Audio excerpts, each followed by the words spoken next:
Hello friends, welcome to Book Hive educators. दोस्तों, India के लिए एक अच्छी खबर है कि गूगल ने एक प्लान बनाया है। गूगल इंडिया में 10 बिलियन डॉलर इन्वेस्ट करने वाला है। 10 बिलियन डॉलर यानी दोस्तों 75,000 करोड़ रुपए होते हैं इंडियन रुपीस में। और ये जानकारी दी है गूगल के सीईओ मिस्टर सुंदर पिचाई ने। तो दोस्तों, आइए देखते हैं पहले इस न्यूज़ का कॉन्टेक्स्ट क्या है। गूगल, जो कि यूनाइटेड स्टेट्स की एक टेक्निकल जायंट कंपनी है, इसने 13 जुलाई को अनाउंस किया है कि इसने एक Google for India digitisation fund की स्थापना की है, जिसके थ्रू वो इंडिया में 10 बिलियन डॉलर्स इन्वेस्ट करेगा अगले 5 से 7 वर्षों में, अलग अलग एरियाज़ के थ्रू, जैसे कि इक्विटी इन्वेस्टमेंट्स के थ्रू, पार्टनरशिप्स के थ्रू, ऑपरेशंस के थ्रू, इंफ्रास्ट्रक्चर के थ्रू और इकोसिस्टम इन्वेस्टमेंट्स के थ्रू। दोस्तों, ये अनाउंसमेंट तब आई है जबकि इंडिया कई चाइनीज़ टेक्नोलॉजी इन्वेस्टमेंट्स पे कर्व कर रही है, उन पे अपनी जो पकड़ है वो मजबूत कर रही है। जैसे कि कुछ ही दिनों पहले इंडिया ने 59 मोबाइल ऐप्स को बैन कर दिया था, जिसमें टिकटॉक भी शामिल है। इन ऐप्स का चाइनीज़ टेक्नोलॉजी कंपनियों से लिंक था, जैसे कि अलीबाबा। अलीबाबा एक बहुत ही बड़ी चाइनीज़ इन्वेस्टर है जिसने कई इंडियन स्टार्टअप्स में इन्वेस्टमेंट कर रखा है। और गूगल का ये जो इन्वेस्टमेंट प्लान है, इसमें इंक्लूड किया गया है एक नए फोकस के थ्रू कि बहुत ही अच्छे हाई क्वालिटी फ़ोन्स डेवलप किए जाएंगे जिनकी कॉस्ट कम होगी, यानी ये जो आम जनता की पहुंच में होंगे, जिससे कि इंटरनेट काफ़ी आसानी से एक्सेस किया जा सकेगा। इस अनाउंसमेंट के पहले दोस्तों, prime minister mister Narendra Modi ji ने गूगल के सीईओ सुंदर पिचाई के साथ एक वीडियो कॉन्फ्रेंसिंग की, और इस वीडियो कॉन्फ्रेंसिंग में गूगल के कुछ अन्य सीनियर एग्जीक्यूटिव्स भी मौजूद थे। ये जानकारी नरेंद्र मोदी जी ने अपने ट्विटर अकाउंट पे दी थी।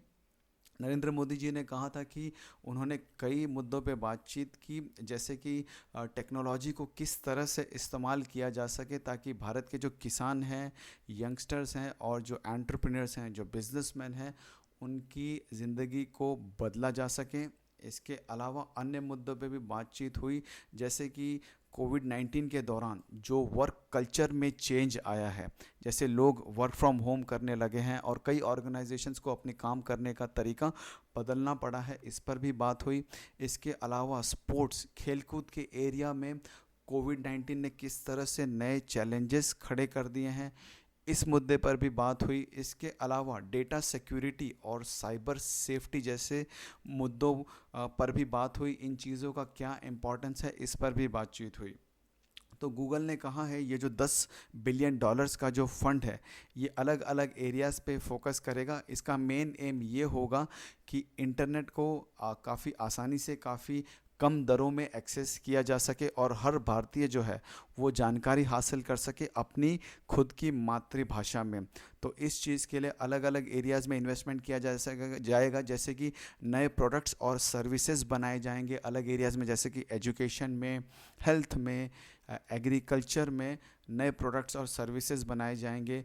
बिजनेसेस को काफ़ी स्ट्रॉन्ग किया जाएगा, एम्पावर किया जाएगा, जैसे कि स्मॉल और मीडियम बिजनेसेस हैं, इनको डिजिटल बनाने की कोशिश की जाएगी। इसके अलावा टेक्नोलॉजी और आर्टिफिशियल इंटेलिजेंस की मदद से एजुकेशन को डिजिटल किया जाएगा। कोई अगर नई बीमारी या किसी भी तरह की कोई नया संकट आने वाला है, उसको अनुमान लगाने के लिए कोई टेक्नोलॉजी बनाने के लिए भी इन्वेस्टमेंट किया जाएगा। इसके अलावा गांव खेड़ों में जो इकोनॉमीज़ हैं, उनको भी सपोर्ट करने के लिए इन्वेस्टमेंट किया जाएगा। इसके अलावा दोस्तों, गूगल का जो इनिशिएटिव है payments and next billion users, इसके जो वाइस प्रेसिडेंट है मिस्टर सेसर सेन गुप्ता, इन्होंने कहा है कि कंपनी का मेन फोकस रहेगा high quality low cost smartphones बनाने में, यानी बहुत अच्छे फ़ोन्स जिनकी क्वालिटी अच्छी हो लेकिन उनका प्राइस जो हो कम हो, ताकि इंटरनेट आसानी से एक्सेस किया जा सके। इस चीज़ के लिए गूगल ने कई हार्डवेयर मैन्युफैक्चरर्स के साथ में पार्टनरशिप कर रखी है, ताकि वो हाई क्वालिटी फ़ोन्स बना सकें जो कि एंड्रॉयड पे चलते हैं और इनकी जो प्राइजेज़ हो वो हर भारतीय की पहुंच के अंदर हो। तो गूगल का मेन फोकस रहेगा high quality low cost smartphones, ताकि लोग जो है वो इंटरनेट आसानी से एक्सेस कर सकें, वो सीख सकें, बढ़ सकें और तरक्की कर सकें। कंपनी ने पहले भी एंड्रॉयड वन प्रोग्राम जो है वो लॉन्च किया था, जिसके अंदर कंपनी ने कई इंडियन OEMs के साथ पार्टनरशिप की थी। OEMs यानी दोस्तों ओरिजिनल इक्विपमेंट मैन्युफैक्चरर्स होते हैं। इसका मतलब ये होता है दोस्तों, अगर ये कोई भी इक्विपमेंट अगर मैन्युफैक्चर कर रहे हैं तो वो इक्विपमेंट दूसरी कंपनीज़ भी यूज़ कर सकती हैं। तो ऐसे कई OEM के साथ गूगल ने पार्टनरशिप की थी, जैसे कि लावा हो गया, माइक्रोमैक्स हो गया, कार्बन हो गया, इनके साथ पार्टनरशिप कर रखी थी। लेकिन ये प्रोग्राम जो है वो लॉन्च नहीं हो पाया, क्योंकि चाइनीज़ जो मोबाइल्स थे वो बहुत सस्ते थे, ऑलरेडी अवेलेबल थे। इसके अलावा इंडिया में सेकेंड हैंड मोबाइल फ़ोन्स का जो मार्केट है वो काफ़ी बड़ा है। जो काफ़ी महंगे फ़ोन होते हैं वो जब सेकेंड हैंड बिकते हैं तो वो वाला मार्केट इंडिया में काफ़ी बड़ा है। तो इन दो कारणों की वजह से गूगल का एंड्रॉयड वन प्रोग्राम शुरू नहीं हो पाया था। इसके अलावा दोस्तों मेन ये जो $10 बिलियन का जो इन्वेस्टमेंट है, ये एक खाली जगह भरेगा। ये खाली जगह ये क्यों हो गई है? क्योंकि ये जो चाइनीज़ इन्वेस्टर्स हैं, इनके ऊपर इंडिया ने लगाम कस ली है। जो चाइनीज़ कंपनीज़ हैं उनके ऊपर इंडिया ने लगाम कस ली है।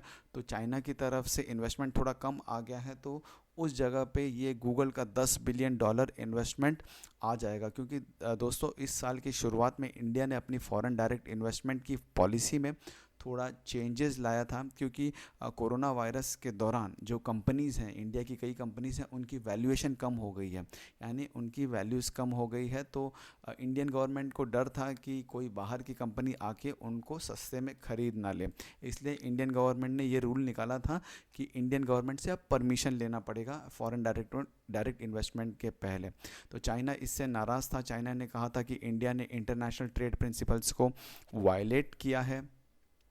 और गूगल ने दोस्तों इसके पहले भी इन्वेस्टमेंट कर रखा है कई इंडियन कंपनीज़ में।